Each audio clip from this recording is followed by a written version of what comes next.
What's up, Jab? Back to a new and beautiful video. Anyways, today we're gonna be reacting to his story. Yep, his YouTube story.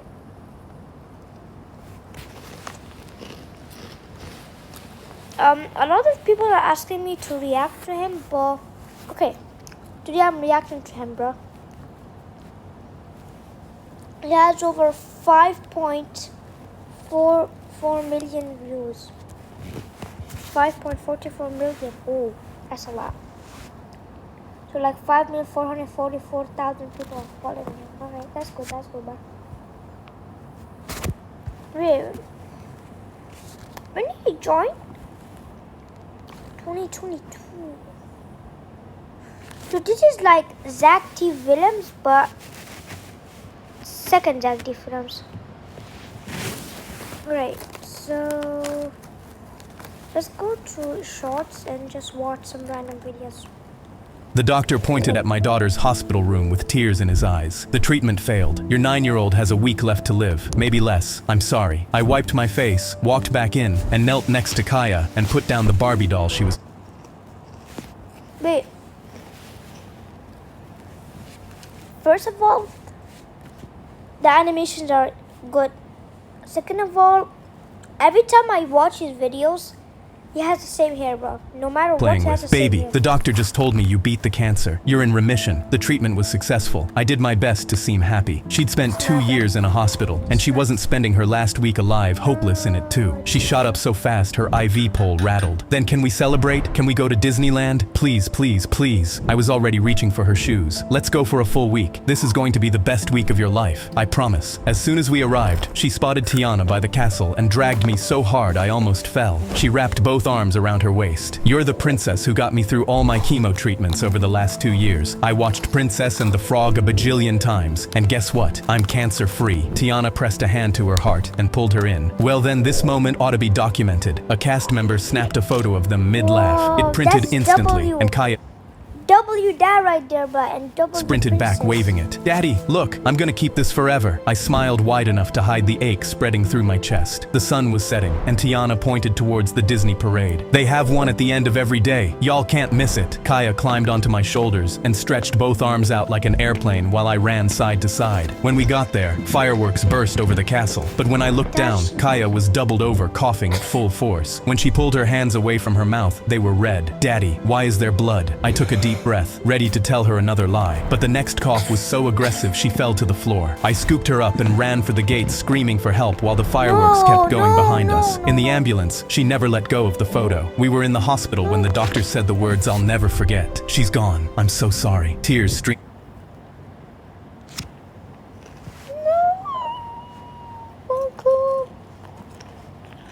El cancer, bro. El cancer, bro. El cancer chat. Down my face. I promised her the best week of her life. She got 9 hours, but she spent every one of them as a girl who'd won. The doctor...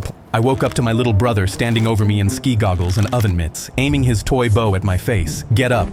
Nah, bro, if my small brother actually did that to me, I'll be cooked.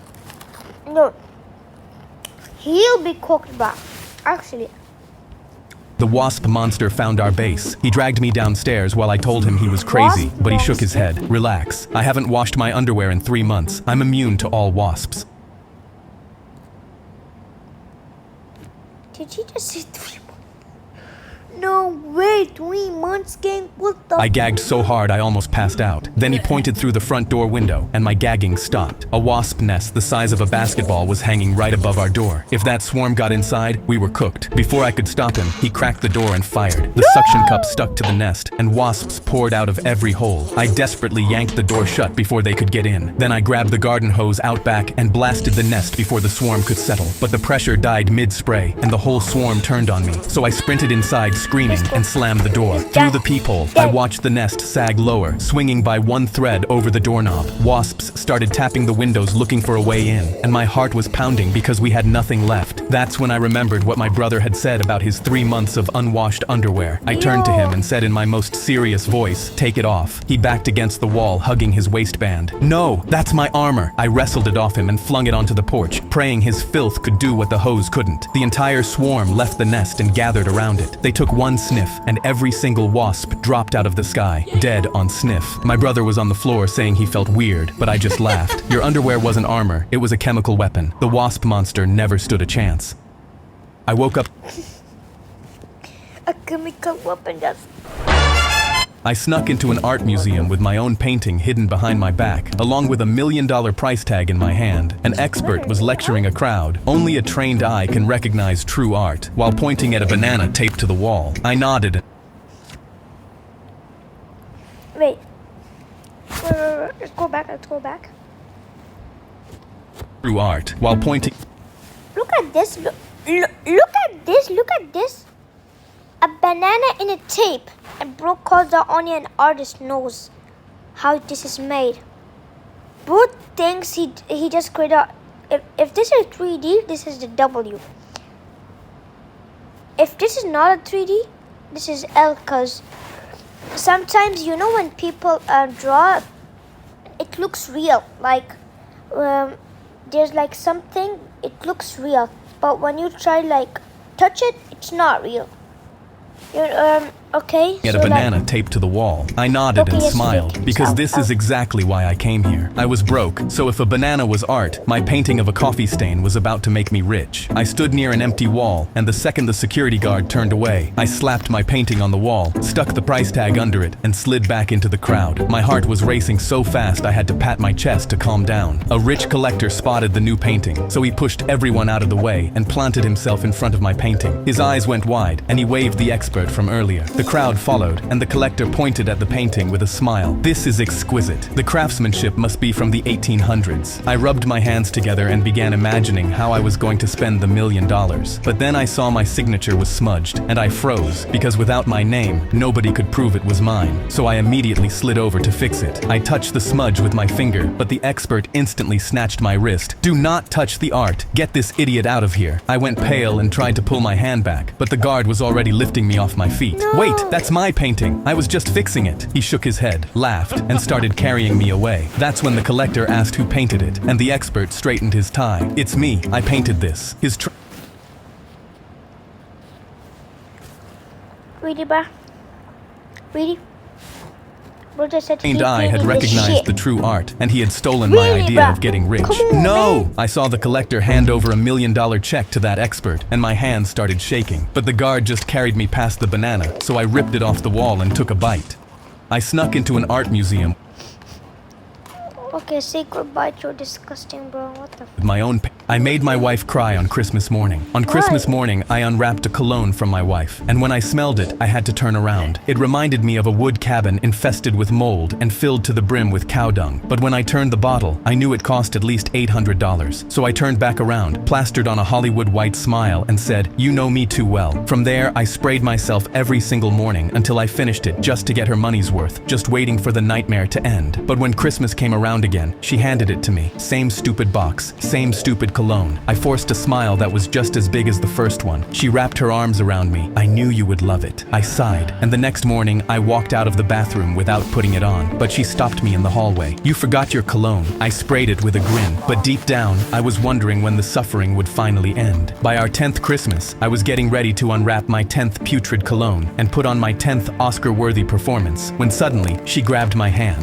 The cologne was discontinued, so I had to get you something new. I ripped it open, and it smelled like the ocean on a cool morning. I couldn't fake my happiness, and I twirled my wife around the room, kissing her and repeating thank you over and over. But halfway through, I froze because I realized I had just given myself away. "What is going on?" I stroked her hair. "There's something I need to tell you, and just remember I love you. I never liked that cologne." Her eyes widened. "Wait, what? You've been wearing that cologne every single day for 10 years and you hated it?" I nodded, and she gave me a big goofy smile. "You could have just been honest. I love you way more than any stupid cologne." And just like that, my Hollywood smile turned into she is correct, bro. Like, the first time she just bite just when the second time she bought it, like just tell her that just sorry, but I don't like it. It's just bad. Let her smell it. Let her smell it. I was halfway across the old rope bridge when it started swinging, and I almost got flung straight into the air. My older brother was standing back on solid ground next to an anchor post, swinging the rope with both hands. I grabbed the ropes and looked down, and my eyes went wide because under me was a long fall onto rocks and shallow water. I screamed as loud as I could. "What are you doing? Stop!" He gripped the ropes tighter and smirked. "What? Scared of a little swinging bridge?" My face went pale because if I fell through, I wasn't landing in water. I was landing on hard rocks. So I bolted for the far side to get to safety, but my foot punched straight through a plank and I went down with my whole leg through the hole. I grit my teeth, ripped my leg free, and crawled flat on my stomach to spread my weight. But my brother swung harder and my body started sliding out under the rope with every arc. "Please, I'm gonna fall," I begged, but that only made him laugh and pump his arms faster. I lunged for solid ground one last time, but then the plank dropped out from under my foot and my entire body fell through. My hands barely caught the rope with my legs kicking over the rocks. I was dangling in the air, getting swung, but that's when I noticed a rhythm through my hands that was coming through the rope. So I immediately started throwing my legs with the arc instead of against it, feeding my weight into the wave and sending it right back down the bridge at my brother. His smirk dropped. "What are you doing? Stop!" he screamed, and now he was the one begging. He yanked harder to cancel it, but that just fed my wave even more. My arms were burning and my fingers were slipping, but I didn't care because the anchor post he was braced against was leaning out of the dirt. I looked him dead in the eyes and smirked. "What, scared of a little swinging bridge?" Then I whipped my whole body into one last massive swing, and the anchor post ripped out of the ground. The rope snapped back, snatching him off his feet and dragging him down the bank into the mud below. I hauled myself up the sagging rope onto solid ground with shaky legs and looked down at him. He sat up in the mud, covered head to toe in brown, and screamed, "I'm telling Mom!" I smiled the whole walk home, because telling Mom meant explaining who started it. I was halfway across the old rope bridge when it started.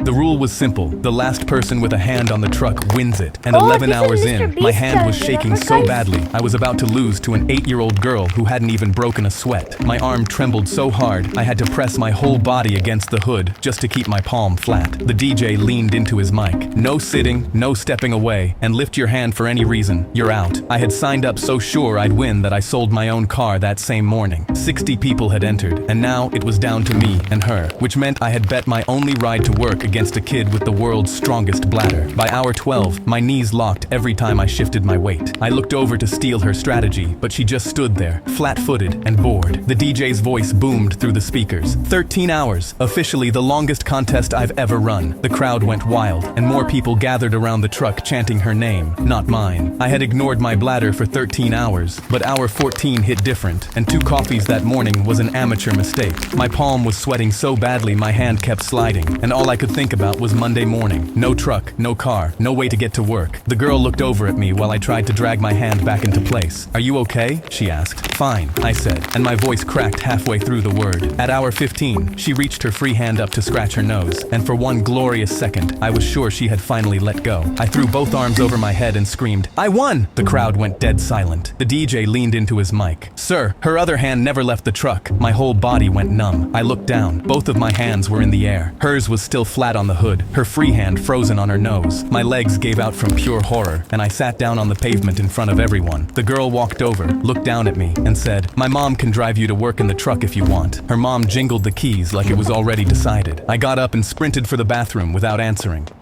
The rule was simple. The last person with a hand on the truck wins it, and 11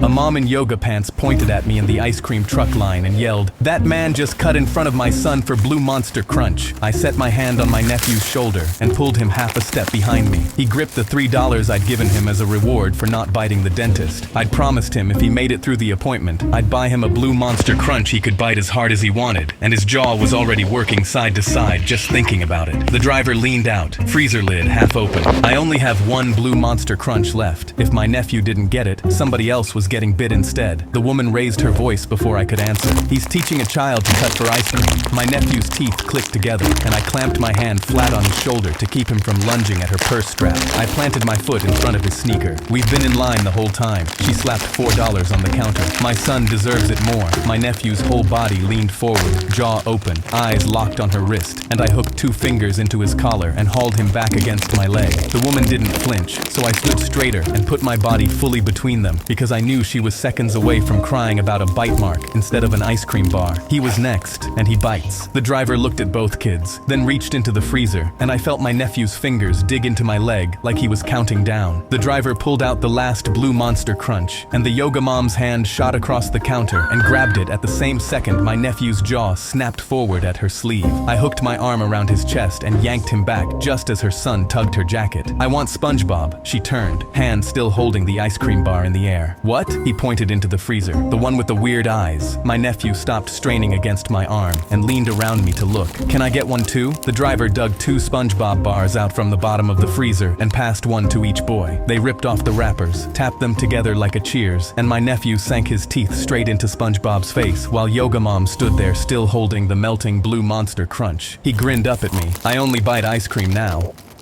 A mom in yoga pants pointed at me in the ice cream truck line and yelled, "That man..."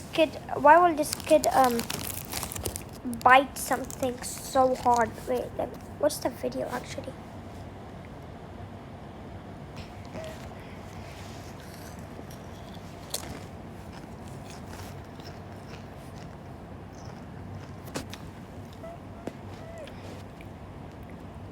What did bro say?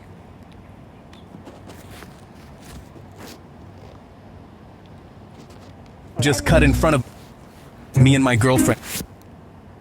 Yo, him! Kissing yo! her bed for the... This is point...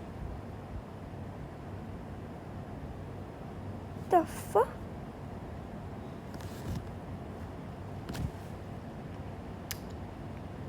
Hello?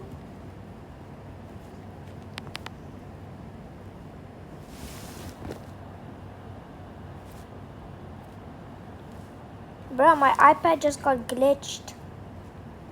Guys, my iPad just got glitched. Even... Okay, bro. Like and subscribe, bro. Like and subscribe, bro. Sorry, I'm really sorry. Like and subscribe, bro. Bye-bye. Bye-bye, chat. Bye-bye. Bye-bye, bro.